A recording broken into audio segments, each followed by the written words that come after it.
कल 25 दिसंबर को महामना पंडित मदन मोहन मालवीय का जन्मदिन है। मदन मोहन मालवीय हिंदी और हिंदुस्तान के उपासक थे। इस बारे में अविरल टाइम्स के समीक्षक मृत्युंजय दीक्षित बता रहे हैं। आधुनिक भारत में प्रथम शिक्षा नीति के जनक, शिक्षा के विशाल केंद्र काशी हिंदू विश्वविद्यालय के संस्थापक, सांस्कृतिक नवजागरण, स्वदेशी एवं हिंदी आंदोलनों के प्रवर्तक, राष्ट्रभक्त, महान समाज सुधारक, भारतीय काया में पुनः नई चेतना एवं ऊर्जा का संचार करने वाले महामना मदन मोहन मालवीय का जन्म 25 दिसंबर 1861 को हुआ था। मालवीय जी के पिता पंडित ब्रजनाथ का था, प्रवचन और पौरोहित्य से ही अपने परिवार का पालन पोषण करते थे। प्राथमिक शिक्षा पूर्ण करके मालवीय जी ने संस्कृत व अंग्रेजी पढ़ी। मालवीय जी युवावस्था में अंग्रेजी तथा संस्कृत दोनों ही भाषाओं में धाराप्रवाह बोलते थे। महामना मदन मोहन मालवीय बहुमुखी प्रतिभा के धनी थे। खेलकूद, व्यायाम, कुश्ती, बांसुरी एवं सितार वादन में उनकी रुचि थी। बाल जीवन में ही एक भाषण दल बनाया था जो चौराहों पर तथा मेलों, सभाओं में विभिन्न विषयों पर भाषण दिया करता था। कवि और साहित्यकार की प्रतिभा भी विद्यमान थी। भारतेंदु हरिश्चंद्र की कवि मंडली में भी जुड़े हुए थे। स्नातक करने के बाद मालवीय जी ने अध्यापक की नौकरी की तथा बाद में वकालत भी की।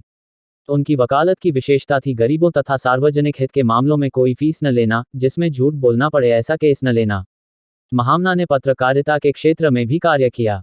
जुलाई 1887 से जून 1889 तक हिंदी दैनिक हिंदुस्तान कालांकर के मुख्य संपादक, जुलाई 1889 से 1992 तक अंग्रेजी पत्र इंडियन यूनियन के सह संपादक और 1907 में साप्ताहिक अभ्युदय, 1909 में अंग्रेजी दैनिक लीडर, 1910 में हिंदी पाक्षिक मर्यादा एवं 1933 में हिंदी साप्ताहिक सनातन धर्म के संस्थापक तथा कुछ वर्षों तक इन सभी पत्रों के संपादक रहे। मालवीय जी 1924 से 1940 तक हिंदुस्तान टाइम्स दिल्ली के चेयरमैन रहे। मालवीय जी ने 1908 में अखिल भारतीय संपादक सम्मेलन, प्रयाग के अध्यक्ष पद से समाचार पत्रों की स्वतंत्रता का हनन करने वाले सरकारी प्रेस एक तथा न्यूज़पेपर एक की कड़ी आलोचना की थी। सन 1910 में मालवीय जी ने प्रांतीय काउंसिल में सरकारी प्रेस विधेयक का कड़ा विरोध किया। जनचेतना एवं जनांदोलन की लहर जगाने में महामना की पत्रकारिता ने एक बड़ी भूमिका निभाई थी। उनके लिए पत्रकारिता कोई व्यवसाय नहीं अपितु एक धर्म था। वे पत्रकारिता को एक कला मानते थे। हिंदू धर्म व समाज पर जब भी कोई संकट आता तो वे तुरंत सक्रिय हो जाते थे। हिंदी, हिंदू और हिंदुस्तान के लिए 24 घंटे कार्यरत रहते थे। उन्होंने 10 अक्टूबर 1910 को काशी में आयोजित हिंदी साहित्य सम्मेलन के प्रथम अधिवेशन की अध्यक्षता की और अपने अध्यक्षीय भाषण में उन्होंने सभी से हिंदी सीखने का आह्वान किया। 19 अप्रैल 1919 को बंबई में आयोजित हिंदी साहित्य सम्मेलन की अध्यक्षता करते हुए मालवीय जी ने देवनागरी लिपि में लिखी गई हिंदी भाषा को राष्ट्रीय भाषा की मान्यता प्रदान करने पर जोर दिया। मालवीय जी भारतीय विद्यार्थियों के लिए प्राचीन भारतीय दर्शन, साहित्य, संस्कृति और अन्य विधाओं के साथ साथ अर्वाचीन नीतिशास्त्र, समाज विज्ञान, मनोविज्ञान, विधि विज्ञान, अर्थशास्त्र और राजनीति का अध्ययन आवश्यक समझते थे। हिंदी की सेवा और गोरक्षा में उनके प्राण बसते थे। उन्होंने लाला लाजपत राय और स्वामी श्रद्धानंद के साथ मिलकर अखिल भारतीय हिंदू महासभा की स्थापना की थी। वे 1923, 24 और 36 में अखिल भारतीय हिंदू महासभा के अध्यक्ष रहे, जबकि 1909, 18, 32, 33 में वे अखिल भारतीय कांग्रेस के अध्यक्ष रहे। वे महान समाज सेवी भी थे। राजस्थान में अलवर की जनसभा में राहुल गांधी ने हिंदी भाषा व हिंदी भाषियों का खुलकर अपमान किया। राहुल गांधी का मानना है कि बीजेपी वालों को अंग्रेजी से समस्या है, इसलिए सभी लोगों को अंग्रेजी सीखनी चाहिए और अपने बच्चों को भी अंग्रेजी सिखानी चाहिए।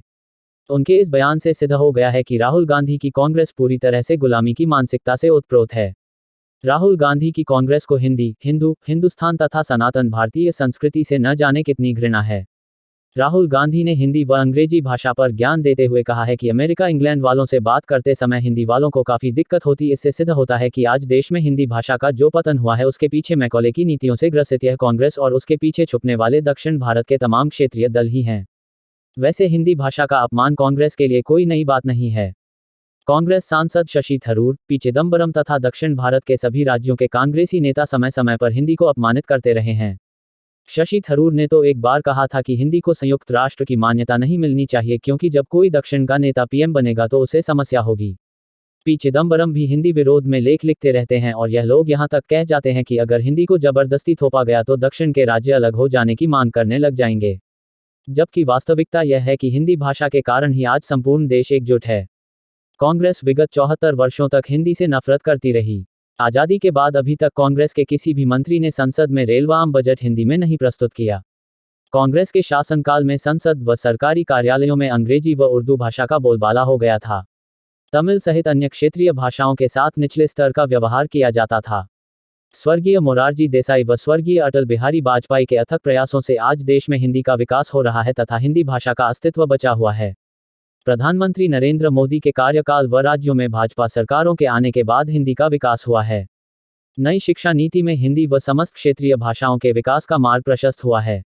राहुल गांधी का मानना है कि अंग्रेजी न आने कारण अमेरिका व इंग्लैंड के लोगों से बात करने में समस्या होती है, जबकि आज इंग्लैंड में हिंदी व संस्कृत को जानने वाला भारतीय मूल का एक नागरिक ऋषि सुनक प्रधानमंत्री है और अमेरिका की उपराष्ट्रपति कमला हैरिस भी अच्छी हिंदी जानती हैं। आज पूरे विश्व में हिंदी का डंका बज रहा है। विश्व का कोई भी देश ऐसा नहीं बचा है जहां पर हिंदी को जानने वाले, पढ़ने वाले तथा हिंदी को समझने वाले न हों। अभी तक दक्षिण भारत में भारतीय जनता पार्टी को हिंदी के कारण अछूत माना जाता था, लेकिन अब वहां पर भी हिंदी के प्रति जनमानस में जागरूकता आ रही है। दक्षिण के सभी राज्यों में हिंदी के समाचार पत्र निकल रहे हैं। काशी के तमिल संगमम के बाद अब वहां पर भाषाई विभेद और दूर होगा। दक्षिण में अब परिस्थितियां तेजी से बदल रही हैं। दक्षिण के जो राजनीतिक दल भाजपा के खिलाफ माहौल बनाने के लिए हिंदी डाउन डाउन का नारा देते थे, अब उसकी अहमियत नहीं रह गई है। आने वाले समय में दक्षिण में भाजपा व हिंदी का बढ़ता प्रभाव वहां के परिवारवादी गुलामी की मानसिकता के पोषक राजनीतिक दलों के अस्तित्व के लिए एक बड़ा संकट बन रहा है। इसी चिंता से कांग्रेसी बौखला गए हैं। खड़गे का बयान, देश के लिए हमारे नेताओं ने कुर्बानी दी है, लेकिन आपके घर में देश के लिए कोई कुत्ता भी मरा क्या? यह एक बहुत ही असभ्य बयान है जिसकी जितनी भी निंदा की जाए कम है। ऐसा कहकर कांग्रेस ने देश को स्वाधीनता दिलाने वाले सभी महान क्रांतिकारियों व देशभक्तों का अपमान किया जिन्होंने अपने प्राणों की बाजी लगा दी थी। कांग्रेस स्वतंत्रता सेनानियों का अपमान कर रही है, देश की सीमाओं पर खड़े प्रहरियों को गाली दे रही है, हिंदुओं की सांस्कृतिक विरासत को अपमानित कर रही है, प्रधानमंत्री को अपशब्द कह रही है और उनके नेता राहुल गांधी कहते हैं कि वो मोहब्बत बांटने निकले हैं। इससे बड़ी विडंबना और क्या होगी।